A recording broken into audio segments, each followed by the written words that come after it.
Hello guys, welcome back to my channel twisted stories. मेरा नाम है कनिका। आज मैं आपके लिए दो स्टोरीज लेकर आई हूँ और दोनों ही स्टोरीज बहुत ही ज्यादा हॉरिफिक हैं। तो सीधे हम शुरू करते हैं अपनी पहली स्टोरी। ये घटना है मार्च 2012 की, जबकि एक 5 इयर्स ओल्ड लड़की जिसका नाम था मारिया, वो अपनी किचन में बैठी हुई थी, यानी कि अपने घर के किचन में बैठी हुई थी। और इसका घर था नॉर्थ ईस्ट ब्राजील में। और यहां पर बैठकर ये मारिया नाम की लड़की एक इम्पाड़ा खा रही थी और साथ ही अपनी आंटी को कुक करते हुए देख रही थी। इसकी जो आंटी थी वो स्ट्यू वगैरह कुक कर रही थी और जो इम्पाड़ा था वो भी इसकी आंट ने ही बनाया था। ये जो इम्पाड़ा नाम की डिश थी, ये एक तरह की पाई होती है जिसके अंदर मीट भरा हुआ होता है। ये ब्राजील में बहुत ज्यादा फेमस है। और ये जो मारिया की फैमिली थी, ये जो इम्पाड़ा बनाया करते थे, वो अपने आप में बहुत ज्यादा टेस्टी होते थे और बहुत ज्यादा फेमस थे। और इसी कारण से लोग इनसे इम्पाड़ा खरीदने के लिए भी आते थे। और ये लोग इम्पाड़ा बहुत बड़ी मात्रा में बना के बेचा करते थे। तो इस समय जो मारिया की माँ थी, वो बाहर गई हुई थी, यानी कि घर के बाहर अपना फेमस इम्पाड़ा बेचने के लिए और डिलीवर करने के लिए।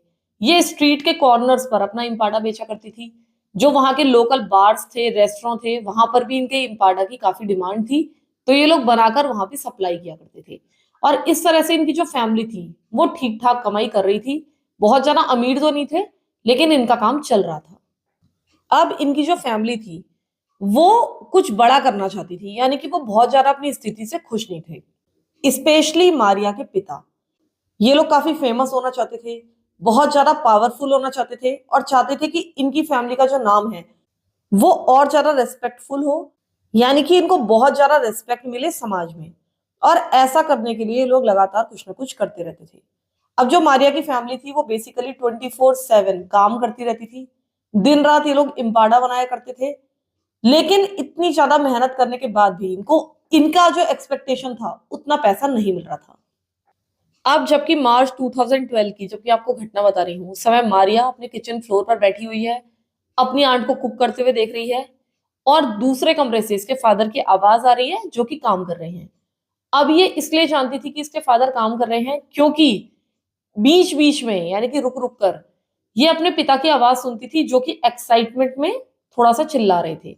बेसिकली वो अपने कमरे में बैठकर उन आइडियाज पर वर्क करते थे कि उन्हें आगे क्या करना चाहिए जिससे ये और ज्यादा पैसा कमा सके।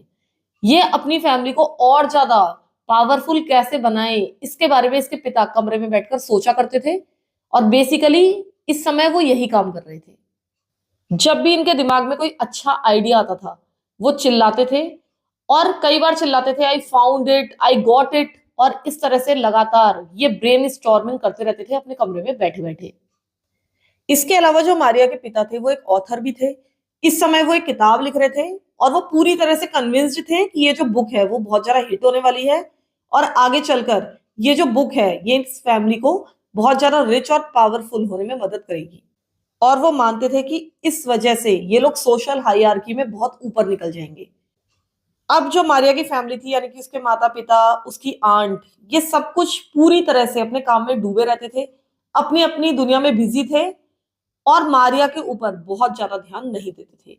जनरली जो मारिया थी वो किचन में खेलती रहती थी, बैकयार्ड में खेलती रहती थी, घर में इधर उधर घूमती रहती थी और उस पर कुछ खास ध्यान नहीं दिया जाता था। तो उस दिन भी मारिया किचन से निकलकर अब बैकयार्ड में आ गई थी। वहां पर वो अपने आप में ही बिजी थी, अपने आप में ही खेल रही थी। वो केवल 5 साल की थी। तभी अचानक से ही फ्रंट डोर ओपन होता है और अंदर मारिया की मदर, जो कि बहुत ज्यादा खुश थी क्योंकि वो ईयर टू ईयर स्माइल कर रही थी, वो एंटर करती हैं।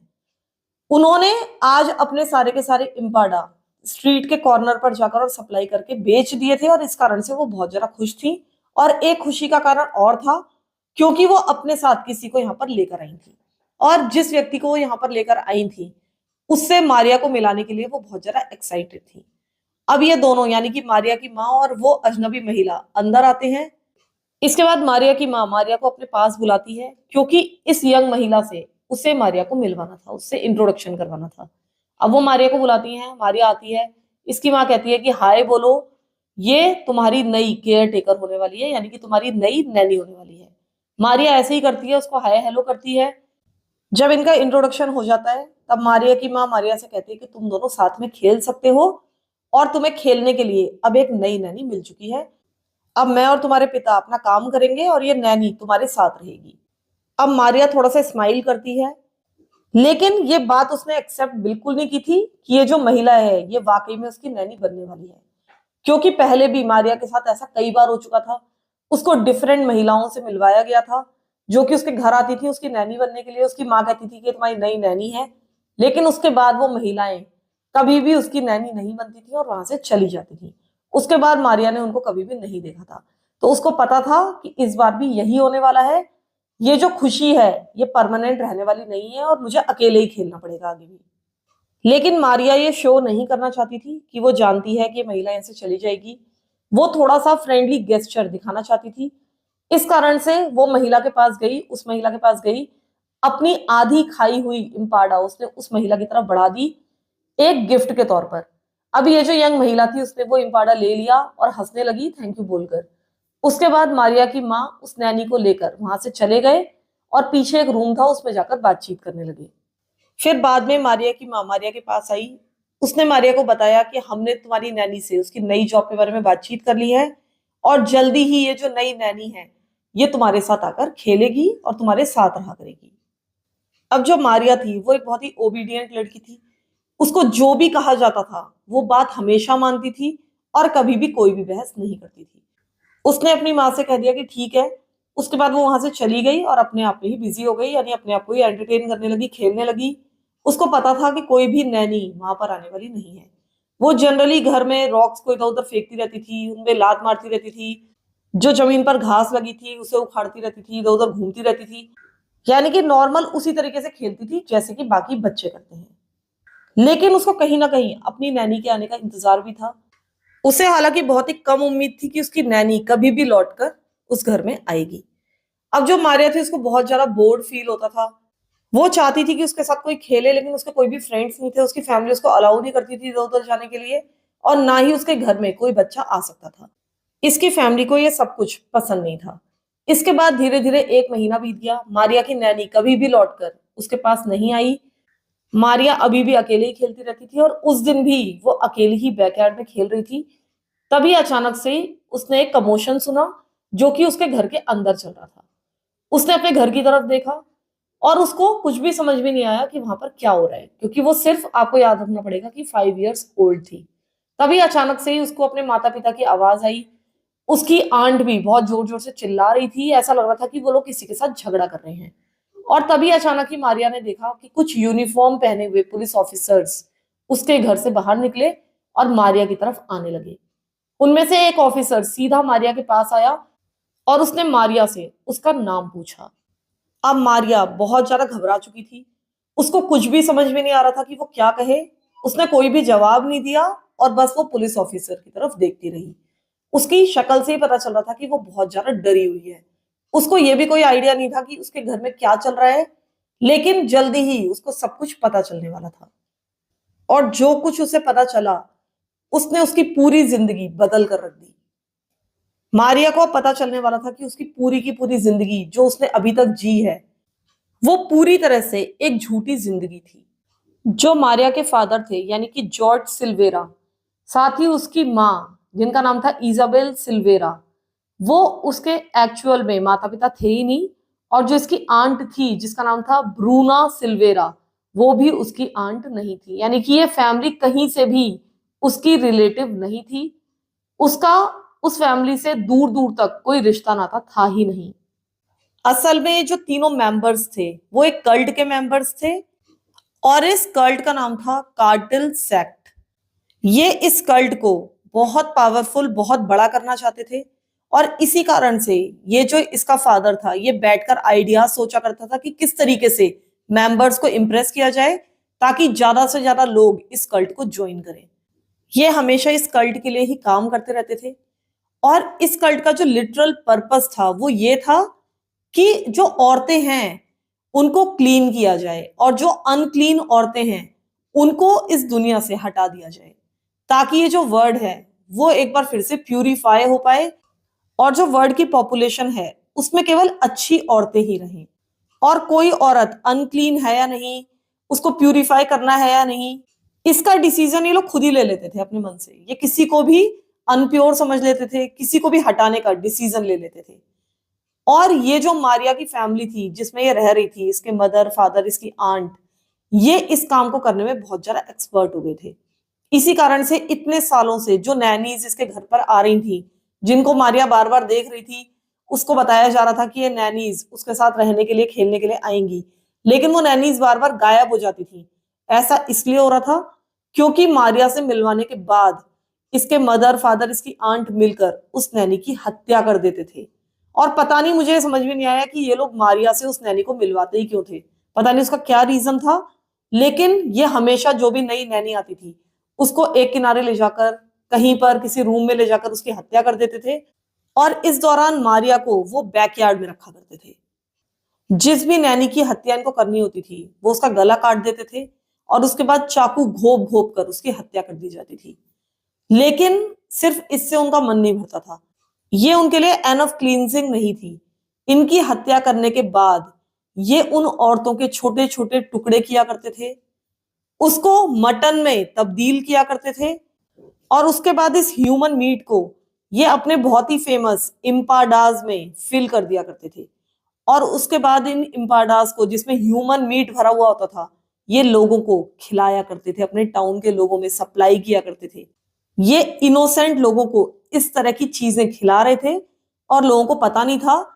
और इनके इम्पाडास कुछ अलग टेस्ट होने के कारण बहुत ज्यादा फेमस हो रहे थे। फिर इस स्टोरी में एक नया खुलासा हुआ, और वो ये था कि ये जो 5 years old मारिया थी, ये असल में इनकी पहली विक्टिम की बेटी थी। यानी कि जो पहली नैनी इनके पास आई थी काम मांगने के लिए, उसकी इन्होंने हत्या कर दी थी और उसकी बेटी को यानी कि मारिया को अपने पास रख लिया था।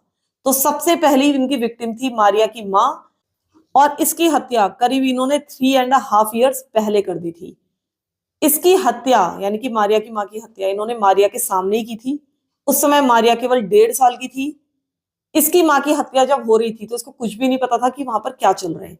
जब इन्होंने इसकी माँ को मार डाला था, उसको भी इन्होंने बूचर किया था, उसके छोटे छोटे पीसेस किए थे, फिर उसको पकाया था और मारिया को उसकी माँ का मीट खिलाया गया था। तो इस तरह से मारिया को ये लगातार कैनिबल बना रहे थे, एक अनविलिंग कैनिबल जिसके बारे में उसको पता ही नहीं था। इन सारी चीजों के बारे में, इन हत्याओं के बारे में, इस कल्ट के बारे में तब पता चला था जबकि इन्होंने अपनी एक विक्टिम के क्रेडिट कार्ड को यूज कर लिया था, और इसी कारण से फाइनली इनको पकड़ा जा सका। इसके बाद जॉर्ज को, इजाबेल को और ब्रूना को फाइनली ट्रायल के बाद लाइफ इन प्रिजन की सजा मिली। फिलहाल ये सब लोग जेल में हैं, लेकिन इनको अपने किए का कोई भी पछतावा नहीं है। असल में इन्होंने कितनी महिलाओं का मर्डर किया था इसका अंदाजा लगाना मुश्किल है। हालांकि इन्होंने ये माना है कि इन्होंने 8 यानी कि 8 लोगों की हत्या की थी। इधर जो मारिया थी उसकी रियल जो माँ थी उसका पता लगाया गया, उसकी फैमिली का पता लगाया गया, और उसके बाद इसको उस फैमिली के सुपुर्द कर दिया गया, और अभी फिलहाल यह अपने ही किसी रिश्तेदार के साथ रह रही है। मारिया इस बच्ची का असली नाम नहीं है। इसका नाम पुलिस ने कभी भी सार्वजनिक नहीं किया ताकि इसकी पहचान ना हो सके और इसकी जिंदगी में कभी कोई प्रॉब्लम ना आए। तो फिलहाल के लिए पहली स्टोरी में इतना ही। अब हम सीधा चलते हैं अपनी दूसरी स्टोरी की तरफ। ये जो दूसरी घटना है ये है 23 जनवरी 1989 की, जबकि एक महिला जो कि रोचेस्टर न्यूयॉर्क में रहा करती थी, वो डिनर बना रही थी अपने किचन में। तभी उसकी 11 years old बेटी किचन में आई, और उसकी जो बेटी थी वो अभी अभी न्यूज़पेपर डिलीवर करके लौटी थी। ये जो इनका इलाका था ये एक बहुत ही शांत सबर्ब था, और यहाँ के जो डिलीवरी रूट्स थे इनसे इनकी बेटी अच्छी तरीके से परिचित थी। इसकी माँ को अपनी बेटी की कुछ खास टेंशन नहीं होती थी, यहाँ पर इस तरह के कोई क्राइम नहीं होते थे और सब कुछ एकदम आराम से अच्छा चल रहा था। तो जब उस दिन इसकी बेटी न्यूज़पेपर डिलीवर करके आई, किचन में पहुंची, तो उसकी माँ ने उससे सेम वही क्वेश्चंस किए जो कि वो लगभग रोज पूछा करती थी कि तुम्हारा आज का दिन कैसा रहा, रास्ते में कोई परेशानी तो नहीं हुई। मतलब वही सब कुछ, एकदम नॉर्मल बातचीत। जनरली उसकी बेटी का भी एक बहुत ही जेनरिक सा जवाब होता था कि सब कुछ बहुत अच्छा था, लेकिन आज रात उसका जवाब थोड़ा सा डिफरेंट था। उसने कहा कि हाँ ठीक था, ओके था। अब माँ को यहाँ पर यह जवाब खटका। इस जवाब की उन्हें आदत नहीं थी, उन्हें लग गया था कि कुछ ना कुछ हुआ है। इन्होंने अपनी बेटी से पूछा कि क्या हुआ। तब इसकी बेटी ने जवाब दिया कि मैंने आज कुछ थोड़ा सा अजीब सी चीज देखी। उसने कहा कि मैं एक पर्टिकुलर घर पर न्यूज़पेपर डिलीवर करने जाती हूँ। यहाँ पर जो ओल्ड मैन रहा करते हैं वो बहुत ही नाइस हैं और हमेशा उसकी तरफ देखकर वेव किया करते थे। वो ये चीज़ कई दिनों से नोटिस कर रही थी कि जब वो न्यूज़पेपर डालती थी तो थोड़ा-सा जो उसको अंदर दिखता था, उससे वो ओल्ड मैन उसको वेव करता रहता था। आज भी वो उस घर पर न्यूज़पेपर डालने के लिए गई थी, लेकिन आज कुछ अलग हुआ। आज उन्होंने उसकी तरफ वेव तो किया, लेकिन कुछ वहाँ पर अजीब-सा लग रहा था। अब माँ ने पूछा कि क्या अजीब-सा लग रहा था? तो बेटी ने कहा कि उनके बैठने का तरीका थोड़ा-सा मुझे अजीब लगा। अब माँ ने और ज़्यादा सवाल पूछने शुरू किए, लेकिन डॉटर ठीक से बात को समझा नहीं पा रही थी। उसने जो कुछ भी वहाँ पर देखा था, उस समय वहाँ पर काफ़ी अंधेरा था और उसने अपनी माँ को बताया कि वो जो व्यक्ति थे, यानी कि बूढ़े व्यक्ति, वो अपने पोर्च पर बाहर बैठे हुए थे, लेकिन उसको ठीक से गेट के अंदर दिखाई ही नहीं दे रहा था, इस कारण वो ठीक से वो किस तरीके से बैठे हैं, उसको देख नहीं पाई। लेकिन यहाँ पर बेटी ने एक बहुत ही अजीब-सी बात बताई, वो बात ये थी कि जब उसने गेट से पेपर डाला और जितना भी उसको अंदर दिख रहा था, उससे उसको वो व्यक्ति दिखा। वो उसकी तरफ वेव भी कर रहा था, जैसे कि नॉर्मली करता था, लेकिन इस व्यक्ति के जो पैर थे, वो उसके मुँह के आगे बिल्कुल ऊपर हवा में उठे हुए थे। ऐसा तो लग रहा था कि वो किसी चेयर पर बैठे हैं, लेकिन उनके लेग्स उनके मुँह के आगे वर्टिकल कैसे थे, हवा में ऊपर कैसे उठे हुए थे, ये उसको बिल्कुल भी समझ में नहीं आया। जिस तरह से वो बैठे थे, ऐसा लग रहा था कि वो अपने दोनों पैरों के बीच से उसको देख रहे हैं और बीच से उसको वेव कर रहे हैं लगातार। अब जब उसकी माँ ने ये सारी बात सुनी तो उनको कुछ भी समझ में नहीं आया कि इसका वो क्या मतलब निकाले। ना तो ये बात उनको ठीक से समझ में आ रही थी कि उनकी बेटी क्या कहना चाह रही है, ना इस बात का कोई भी सेंस उनको समझ में आ रहा था। उनको समझ में ही नहीं आ रहा था कि कोई व्यक्ति इस तरह से कैसे बैठ सकता है कि उसके जो लेग्स हैं, उसके मुँह के आगे हवा की तरफ वर्टिकल रहें। ऐसा होना एक तरह से इम्पॉसिबल था। अब उन्हें ऐसा लगने लगा कि ये उनकी डॉटर की इमेजिनेशन है, लेकिन साथ ही वो ये भी जानती थी कि उनकी बेटी आज थोड़ी-सी चिंतित है, तो उसको थोड़ा कंसोल भी करना था। अब उन्होंने अपनी बेटी को ये नहीं दिखाया कि ये तुम्हारी इमेजिनेशन है। उन्होंने उससे कहा कि नहीं, नहीं कोई बात नहीं, सब कुछ ठीक होगा, इस बारे में भूल जाओ। जो कुछ भी तुमने देखा ठीक है, लेकिन अब इस बारे में ज़्यादा मत सोचो। अब वो दिन बीत गया, उसके बाद अगला दिन आया। उस दिन भी जब उनकी बेटी अपने न्यूज़पेपर डिलीवर करके, उन्हें डिस्ट्रीब्यूट करके अपने घर वापस लौटी, तो वो बहुत ज़्यादा अपसेट थी, पिछले दिन की अपेक्षा ज़्यादा अपसेट थी। अब उसकी माँ ने उससे पूछा कि क्या सब कुछ ठीक है या नहीं है? तब इसकी बेटी ने बताया कि आज भी मैं उसी व्यक्ति के घर न्यूज़पेपर डालने के लिए गई थी। आज भी वो व्यक्ति वहीं पर अपनी चेयर पर बैठा हुआ था, लेकिन आज भी उसके जो लेग्स थे, वो ऊपर हवा की तरफ उठे हुए थे और जब इस लड़की ने उस ओल्ड मैन को देखा कि वो आज वेव नहीं कर रहा है, तो इस लड़की ने उसको वेव किया, लेकिन इस बार उस व्यक्ति ने इसको वेव नहीं किया। अब ये लड़की उस ओल्ड मैन के लिए परेशान होने लगी थी और जब उसको ज़्यादा चिंता होने लगी उस व्यक्ति की, तो उसने सोचा कि इस व्यक्ति को चेक करना चाहिए। अब उसने पोर्च के गेट से और ज़्यादा झाँकने की कोशिश की, लेकिन वहाँ पर एक स्क्रीन लगी हुई थी और उस स्क्रीन के कारण अंदर का जो नज़ारा था, वो साफ नज़र नहीं आ रहा था। अब उस लड़की को समझ में नहीं आया कि उसको आगे क्या करना चाहिए, तो वो वहाँ से आ गई, लेकिन ये सारी चीज़ें बहुत ज़्यादा उसको वियर्ड लग रही थी। अब ये चीज़ें उसकी माँ को भी वियर्ड लगने लगी थी, क्योंकि लगातार 2 दिनों से उसकी बेटी सेम बातें उसको बता रही थी। लेकिन अब उसकी माँ ये सोचने लगी कि वो एक बूढ़ा व्यक्ति है, हो सकता है कि वो अपनी चेयर पर कुछ अलग तरीके से लेटा हुआ हो, अपने पैर ऊपर करके किसी चीज़ के ऊपर रखकर, और उसकी बेटी को ये सारी चीज़ें बाहर से बहुत ज़्यादा वियर्ड नज़र आ रही होंगी। तो उसकी माँ बहुत ज़्यादा चिंतित नहीं थी, लेकिन क्योंकि उसकी बेटी परेशान थी, इसलिए थोड़ा-सा उसकी माँ भी अब परेशान होने लगी थी। अब उसने अपनी बेटी से कहा कि ये कोई बड़ी बात नहीं है, हो सकता है कि वो कुछ अलग तरीके से अपनी चेयर पर लेटा हो। ये सारी बातें उसने अपनी बेटी से भी कहीं और साथ ही उन्होंने ये भी कहा कि हम कल सुबह जाकर देख लेंगे कि वो व्यक्ति ठीक है या नहीं है, तो तुम चिंता मत करो। इसके बाद अगली सुबह आने पर करीब सुबह के 11 बजे वो जो महिला थी, यानी कि उस लड़की की माँ, उस जगह पर पहुंची जहां पर ये ओल्ड मैन रहा करता था। अब वो उस ओल्ड मैन को खुद चेक करना चाहती थी। अब जबकि वो अभी रास्ते में ही थी उस घर के, तभी अचानक से उसको रास्ते में मेलमैन मिला, यानी कि पोस्टमैन मिला। उसने उस पोस्टमैन को रोका और उससे पूछा कि वो जो व्यक्ति वहां पर रहा करता है, क्या वहां पर कुछ अजीब हो रहा है?